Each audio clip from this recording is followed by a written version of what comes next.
And we're down the block from West Side. That's the other thing that I have not done is enough of. I have a actually. Let's just start the damn show. Today on the Tom Kelly Show, we have my friend Adam Gabel, AJ Gabel on Instagram. Yeah. He's a stand-up comedian with a show called Not Ripe Bananas every Tuesday at the West Side Comedy Club, where people tell new jokes. But first, because he also is a TV professional, and I want to impress him with my high-quality production values, let's start the show. The Tom Kelly Show.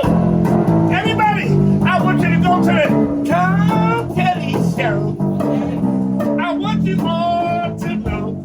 Here we go. Content warning, spoiler alert. He's got 2 broken wrists and 2 microphones. You are experiencing the 450th episode of this is the 450th episode. I should have saved it for a big guest. I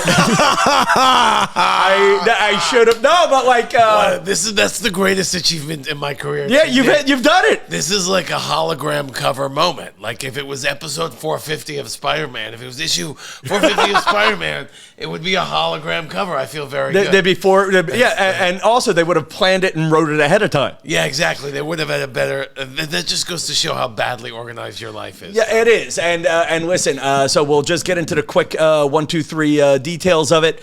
I am still recovering from the 2 broken wrists. I'm doing occupational therapy. I'm going to be slow with the podcast. So if you are listening, leave a note. If you're new to the show, hit subscribe. So let's talk about this. Adam Gabel, you're a big shot in the TV production world. Oh, yeah. I've been doing lighting since I was in high school. I had a lot of really good opportunities. I've done I've done a fair amount of television. I've done mostly sports and news. I am working, this week I'm working with the crew at BAM for Jimmy Kimmel.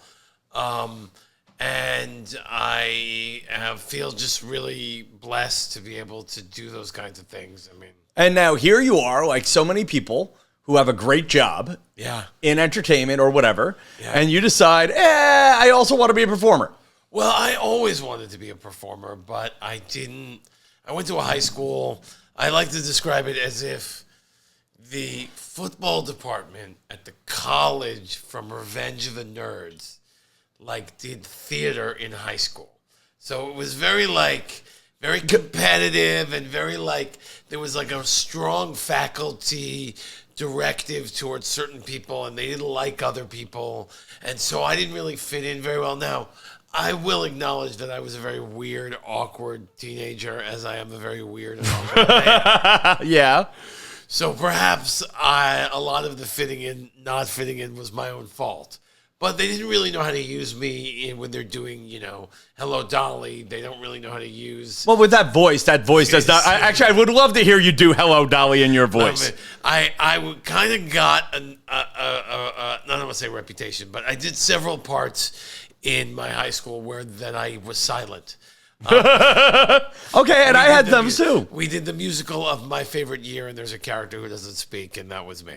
So, but I didn't really know how to be, and I took that I didn't know how to be a performer, so I took that to sort of, I took that as, an instruction to follow a different path. So I really got involved in lighting a lot, and I put away the idea of being a performer until I had gotten to a point in my lighting career where I had done a lot of things. I had achieved a lot of goals, and I felt like I had really accomplished something, but I didn't feel accomplished. And I realized that I was sort of not being true to what I really wanted to be able to do with my creativity. And so I got back into performing. And you started doing stand-up at what age? So I took a short class in stand-up when I was 25, but that was just a class, and I did a few shows, and then I put it aside for 12 years. Right. And so when I was 37 in 2014 is when I really went into it with a goal to do it for life. Okay. 2014. You're planning to do it for life. Well, Whereas I feel like I'm trying to get out. No, like it's such a weird. No, I mean, I don't think that to me, writing and telling jokes is something I would always do.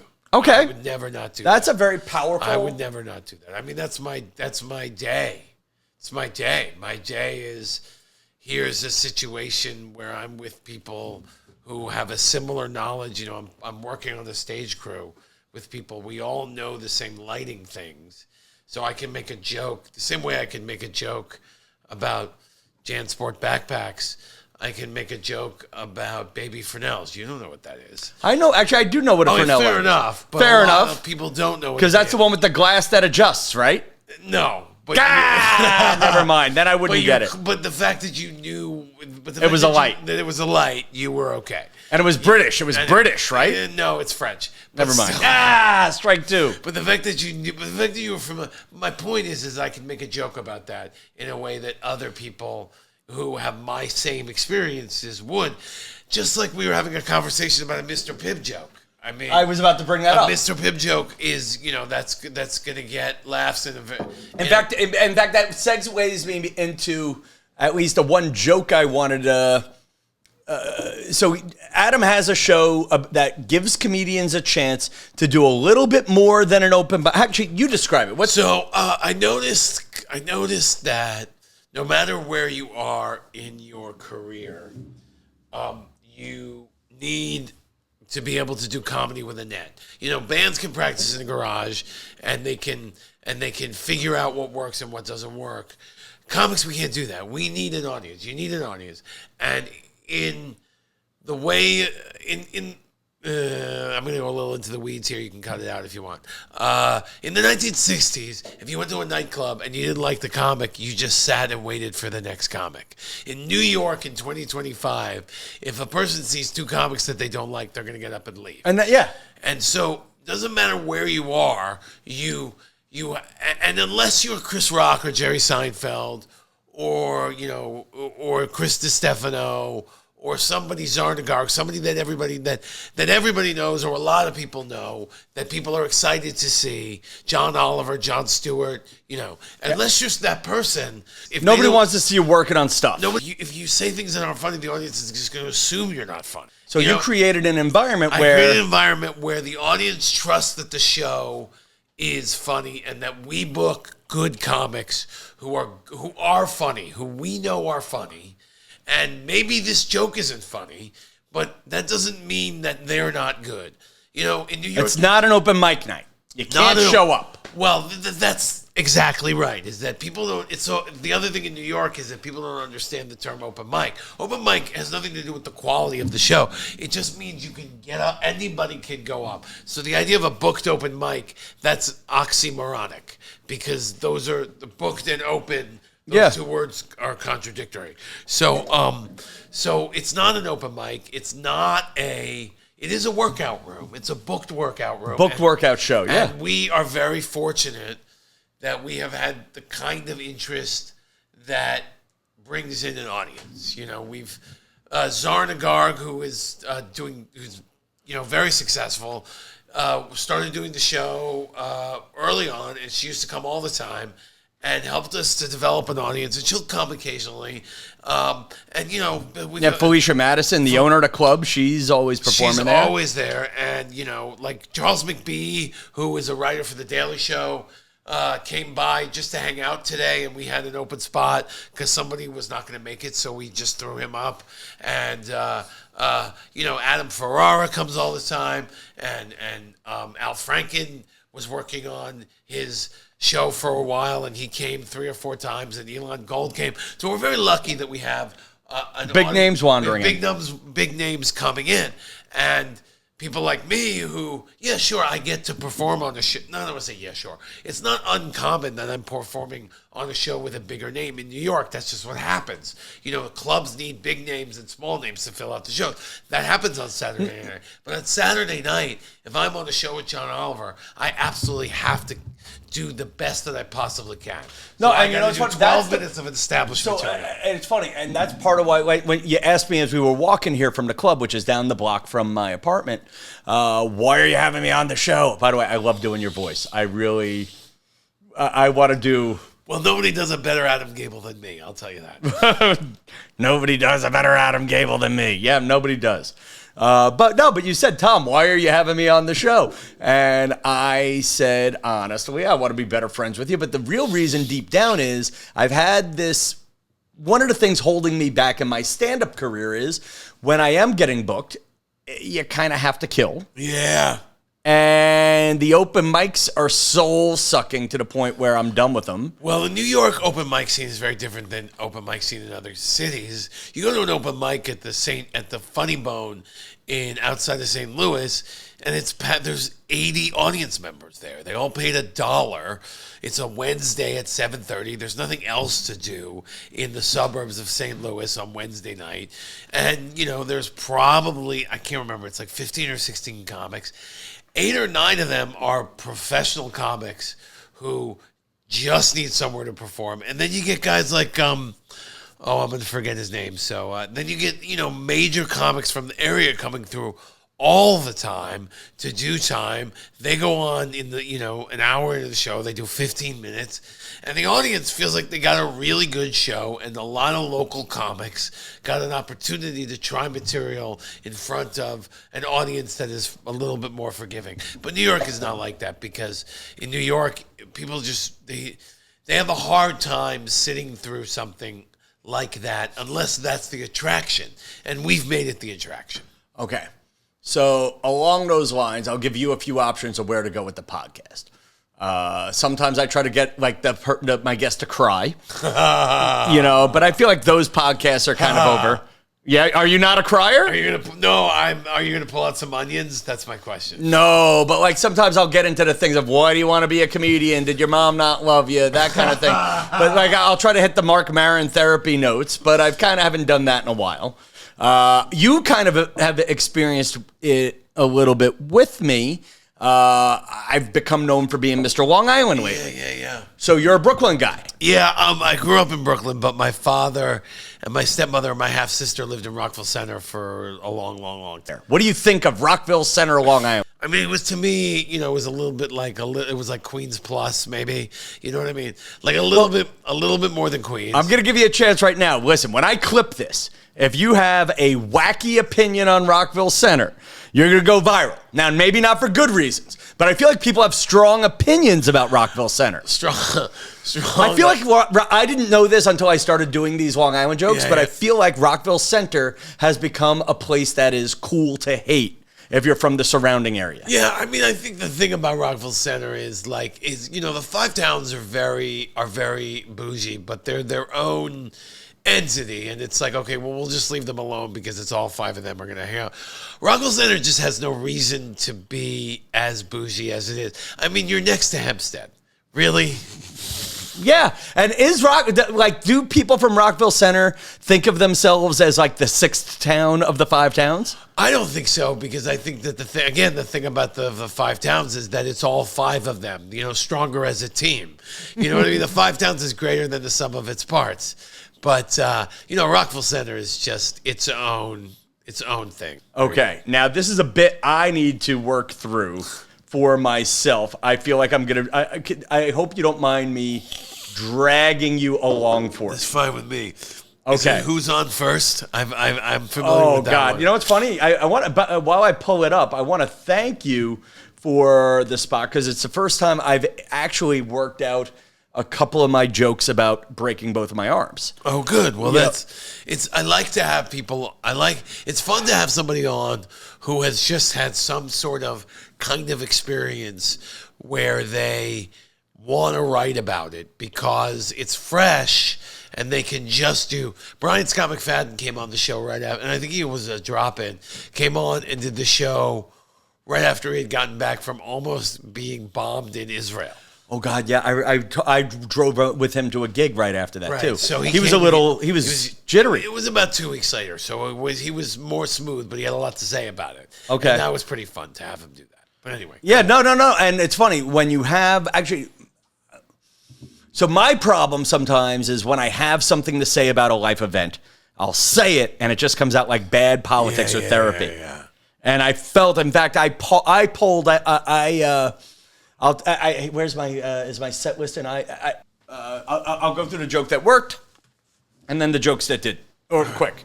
So I had 2 broken arms. Yeah. And the first question that someone asks when they see you with 2 broken arms is, What happened? no! How do you wipe your ass? Thank you for, by the way, he already saw that and went where we needed. Thank you for playing along. But that worked. But what did not work was, and I have been obsessed with it, it did not rate well on my Instagram either, is I have been obsessed with guys our age will go in for a relatively minor procedure. Yes. And then they will create a video or Facebook post like they're about to die, when in fact they're an outpatient. Yes. Okay? What do you think of the hospital surgery selfie? I think what you just said is much better than what you said on the show. Yeah, okay. And that's a better setup, and I had no punchlines except for Yeah, I mean, I listened to that and I was like, you gave up on it, but you go back and you listen to what you said, and you were just dragging it out. That's all. Yeah, and like I've seen it. It happens on the show a lot. You see people do new jokes every week. You start to recognize behaviors that comics fall into when something is. like what? Go.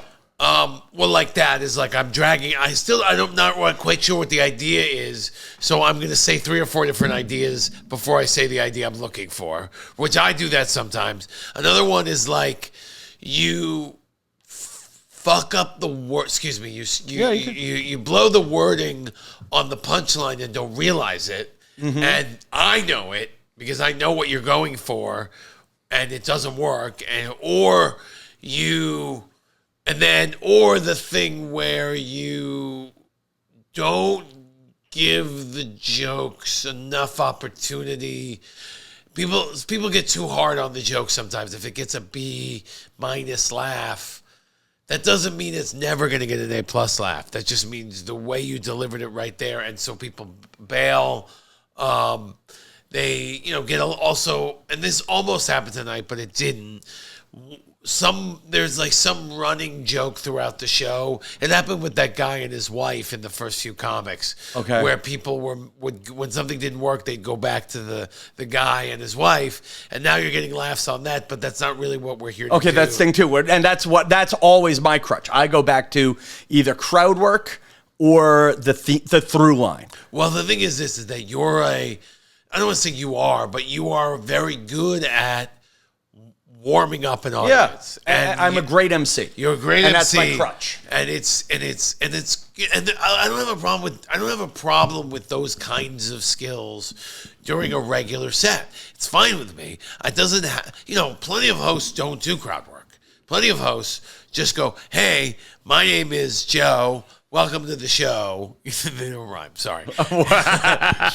Hello. Hey, my name is Dan. Welcome to the show. Don't be an asshole. Remember to tip your servers. I was on the subway today, and I saw a lady, and then they just do 12 minutes of material, and then they go, "I'm going to bring up a comic. You're going to get excited." But there's plenty of hosts that don't do crowd work, so there's no. But that doesn't translate to TV.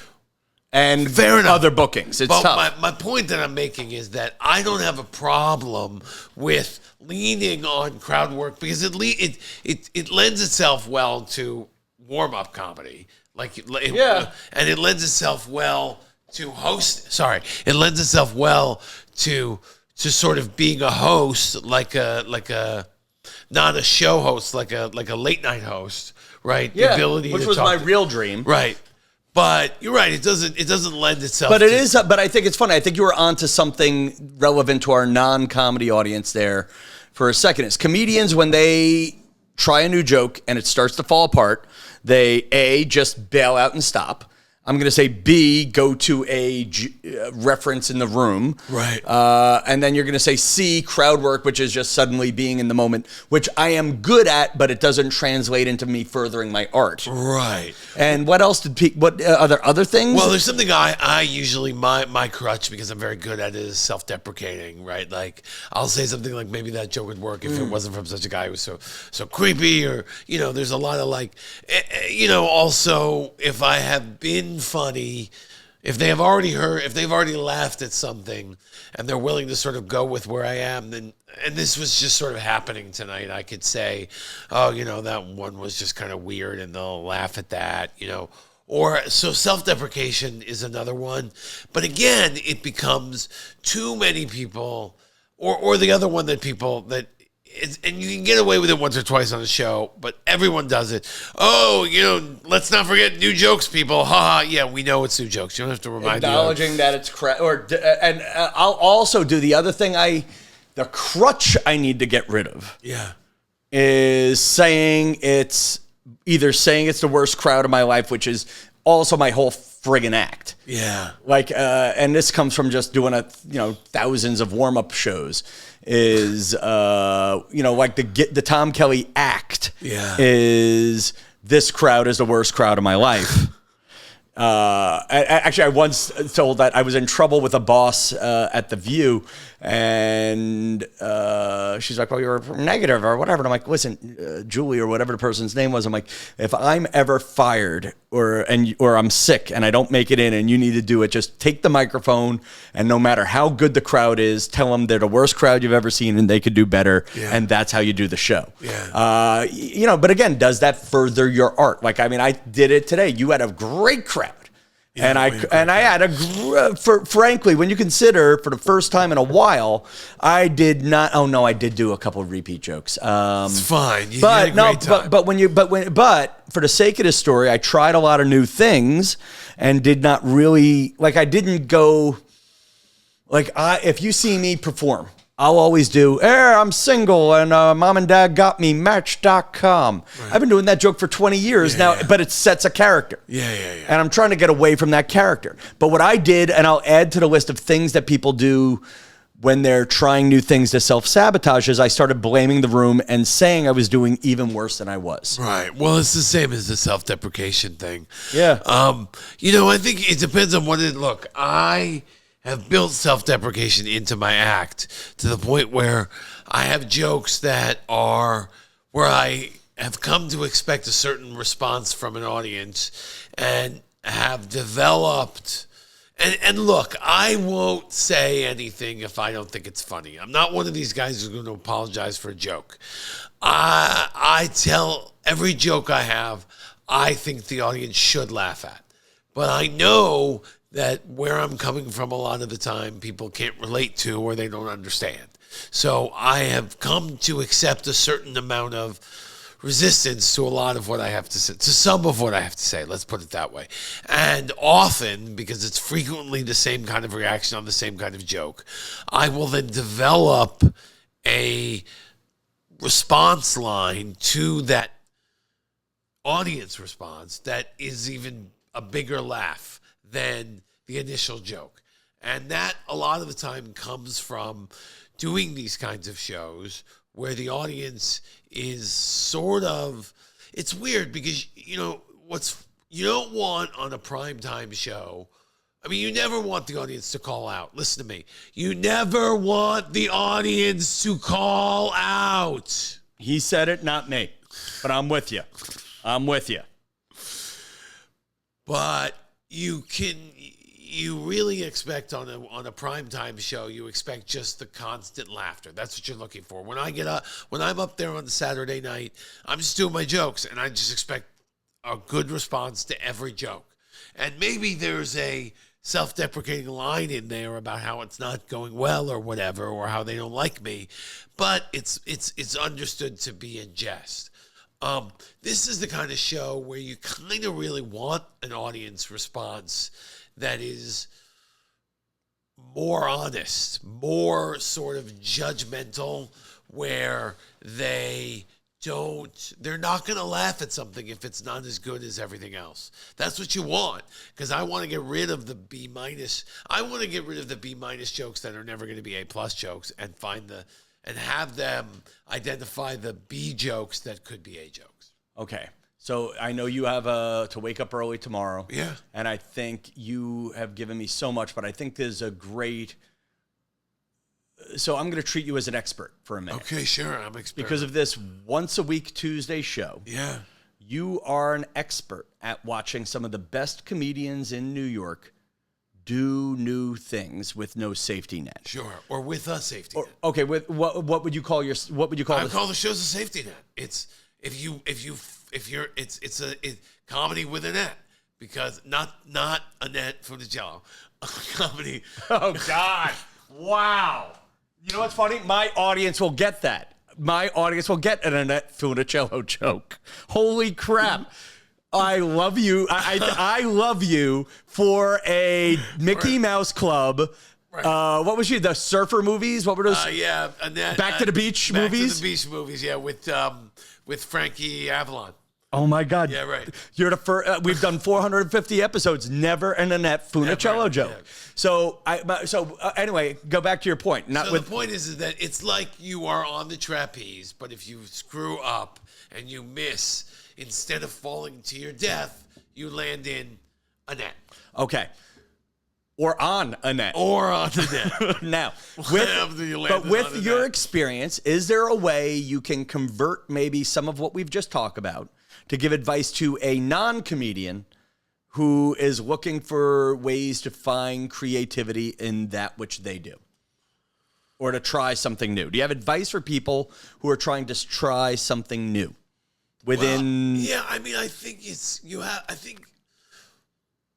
I think artists need to understand that the audience is overly scrutinizing right now, and that we as artists need to retrain the audience to understand that just because an audience doesn't like something doesn't mean it's not good. You need to go back to what I was talking about earlier in the 1960s, where you went to a nightclub and you saw something you didn't like, but you watched all of it anyway. You know, I think particularly the American audience has become so accustomed to being pandered to, maybe, or it's so accustomed to being, directed at, targeted ads, has become so accustomed to getting what they want, right? That they can't handle anything new ever, and they can't handle anything that they don't understand, or they're not interested in something that is unfamiliar. I mean, imagine if Jordan Peele was like, "Well, the audience knows me for comedy. I shouldn't do horror." And then you would have no. You would have no Get Out. You would have no Nope. You would have no what's the third one? The other one, I can't remember what it's called. Whatever. You would have none of those Jordan Peele movies. I mean, Get Out is a fantastic film. If this dude who became famous for being part of a comedy duo that skewered pop culture, made one of the most well-accomplished films of the 2010s, films of the century, and really, really changed the way horror is done. Think about what would happen if he never said, "Hey, I should try this." Yeah, he'd be on season 85 of Key and Peele. Key and Peele, and you always hear you think like, there's that moment at the Tonys, right? Audra McDonald comes up and she says, "I want to give a message to the little girls out there. Don't give up." I don't want to give a message to the little girls out there. Don't give up. The little girls out there shouldn't give up. But everyone is giving that message. I want to give a message to the audience. Don't give up on us. Let us try. Let us fail. That's where you'll get the best stuff out of us. And I think, that's great advice for anybody seeing somebody do something new. Yes. Like the same way you're giving advice to my listeners to be a better audience for comedians, maybe that's also a way you can be a better audience for people in your own life. And hopefully people around you will do that too. Listen. Holy shit, I didn't realize I was on with Frasier. But you get into it. My problem is that's a whole other podcast. What was his closing line? I'm listening. I'm listening. Okay, folks, listen. We are AJ Gabel on Instagram. He's checking the Yankee score notification, so it's time to get running. And that's it, folks. So it's a new podcast when I can right now. And I'm trying to keep up the pace on Instagram. So if you have a chance to show love where love can be shown, that's I'm listening. Leave a comment where you can leave a comment. Say something nice where you can say something nice. And that's about it, people. Until next time, good night, Midwood.